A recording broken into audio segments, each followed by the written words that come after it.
This one is called Hard Fight. This one is round number 5. I'm playing Josh Postuma, a friend of mine, actually, to know him. He's actually from Michigan. We've played like many times over the board, blitz. Like, I mean, we just know each other. So this game was kind of a little different because of, and I say prep wise, why is this different? Is because when you see the game, you'll understand of why I chose what I chose. Because this is not really in my repertoire. I mean, it kind of is. It's like a secret weapon sometimes, but like I used it this time because of who I'm playing. And I was like, okay, yeah, I'm playing him. Like, it's different. We kind of know each other. I know he's probably gonna play D4, which he doesn't. Like, we kind of both like did something different this game, to say the least, right? So this one's pretty good. This was pretty good. This is round 5. I'm 4-0, by the way. So at this point, I'm 4 out of 4, and I'm playing FM Josh Postuma here. So he always plays D4. Mind you, he always played D4. Always play D4, chat. Always play D4. So watch this. Move 1, he plays C4.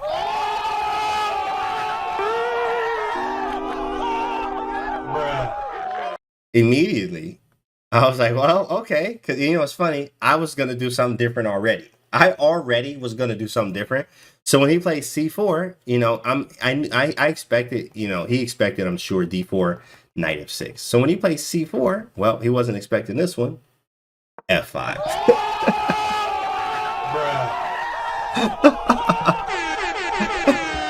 Bro, so the Leningrad, right? So I was going to go with this Leningrad Dutch, right? You know, that I've done a lot. You know, the Leningrad Dutch that I have a lot of files on. Even Hikaru has played this. Many players have played this. If you play the Dutch, it has to be a Leningrad, right?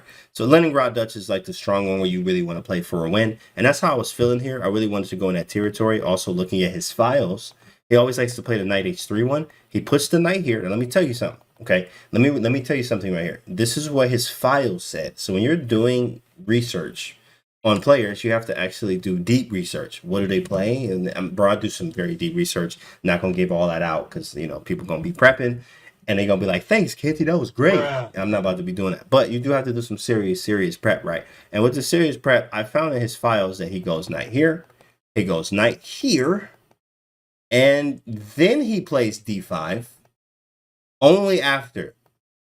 So let me tell you again. He goes here, and then plays d5 with the pawn. Okay, y'all following me? All his files said this, and d4, d5. In that order. So watch this, okay? He goes d4, I go knight f6. g3, g6, all good so far. Bishop g2, bishop g7, still in prep. Knight c3 castles, still in prep, right? Right, he goes knight h3, cool, I looked at this. d6, and then here we go. Every game he had was knight f4. Every single one.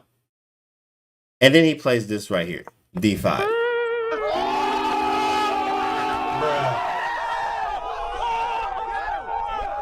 So this is the problem when you do, first off, of course, here, I recommend always play what you know, right? Especially in big tournaments like this, play what you know. But this was a little bit different because I know what he plays and he knows what I plays. And I'm talking about like, I mean, we go back years, you know what I'm saying? Like, we know each other. We know each other for real. It's been a very long time that we've known each other, each other's styles, games, right? We've played in the same tournaments. We've sat next to each other in the same tournament. We both getting wins, right? You know, so like, yeah, I know this guy, right? So this is why I chose the Leningrad Dutch anyway, which I'm assuming this is why he chose it English too, just something different, right? So of course he plays d5, and I'm like, this move I did not look at all. I think I looked at everything knight f4, even some other moves, but never just d5 by itself. And I was thinking to myself, bro, why didn't I look at this logical move in my studies? Because here, in fact, Zomni's saying e5, which is a common move you would play actually in the Dutch. A lot is getting e5 off. Here, engine likes c6, knight a6, knight bd7. I mean, which is logical moves here. I was actually going to play e5 anyway and c6, so of course I go e5, the opposons. Right, now actually weirdly enough, I can sacrifice the exchange, but why on earth would I sacrifice the exchange for really like nothing, right? This is what you're getting. Bishop takes e6, bishop takes b7, knight d7, and this is what I'm getting. Now, of course, there is some compensation, and I can take on c4 and I get the 2 bishops. There's some crazy stuff. I mean, you know, this is like, it's just like, yeah, this is like +1. Like, oh, okay, that's not that good, right? It's not that good.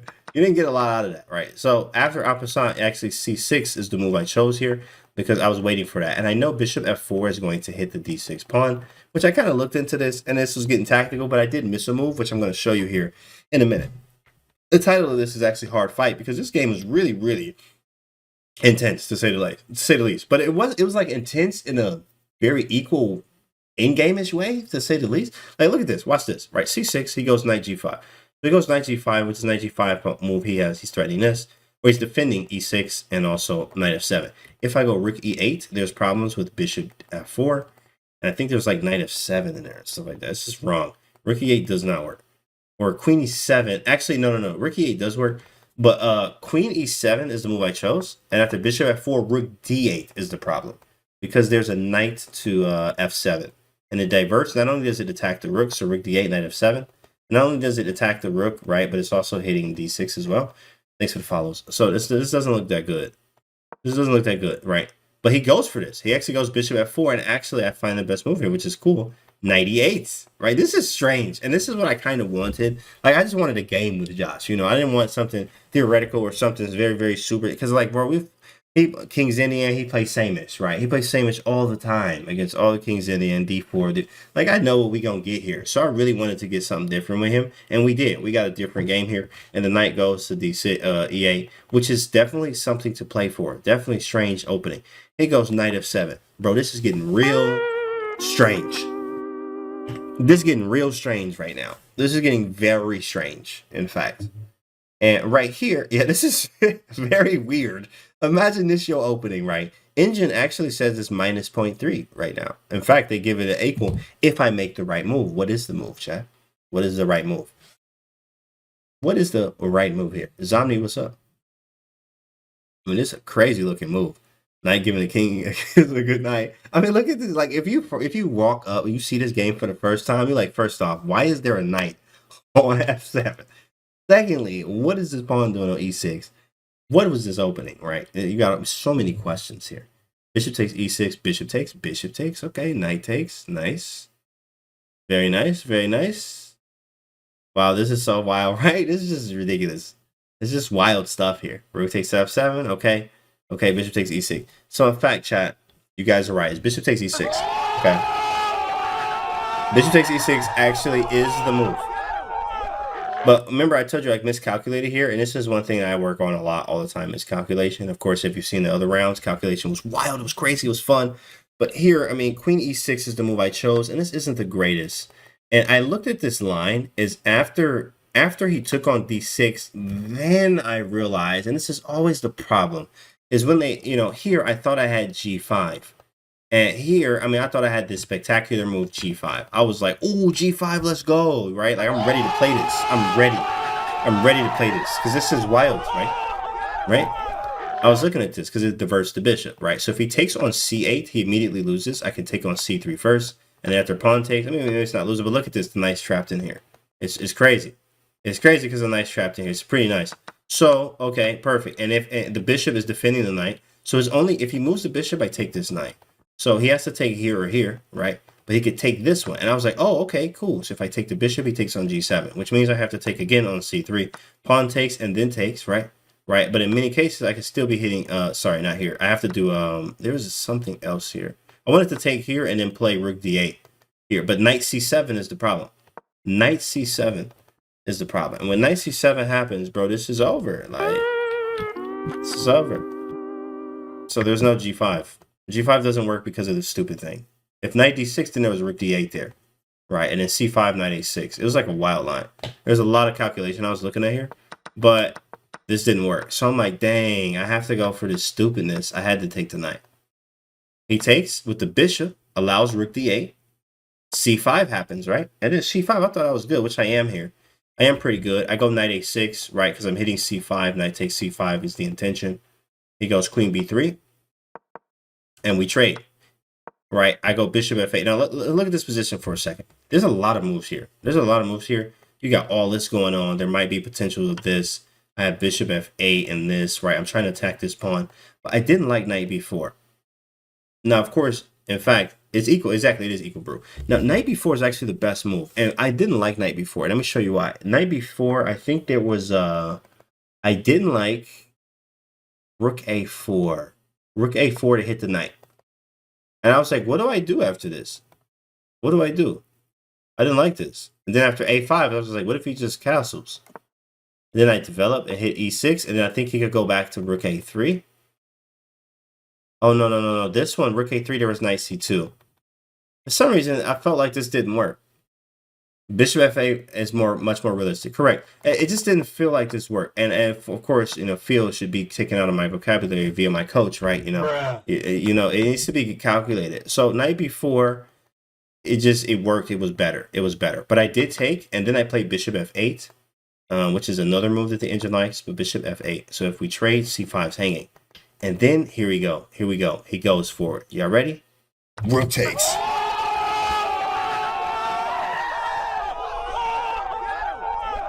I'm like, bro, what? I could have swore this is not working.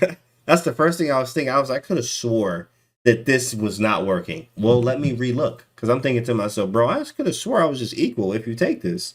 But he did. In fact, bishop takes d6 is the best move, right? And I didn't do this because I didn't want him to like save it and move around. I actually went for this because I wanted to get the 2 bishops. I am actually, which I'm working through this, but my favorite, I love having the 2 bishops in an endgame. I am that guy that loves to have 2 bishops in an endgame. I will go for any endgame. If I got 2 bishops, oh yeah, let's go. But if I got 2 knights, okay, that's different. If I got a knight, I don't know. But 2 bishops, yeah, we going. Like, we'll go all day. Right, with 2 bishops, like, I love it. But here, so I took on a6. He takes, I take on d6, and when he takes on a8, I get the 2 bishops. Now, weirdly enough, guys, strangely enough, I didn't know that I was down a pawn.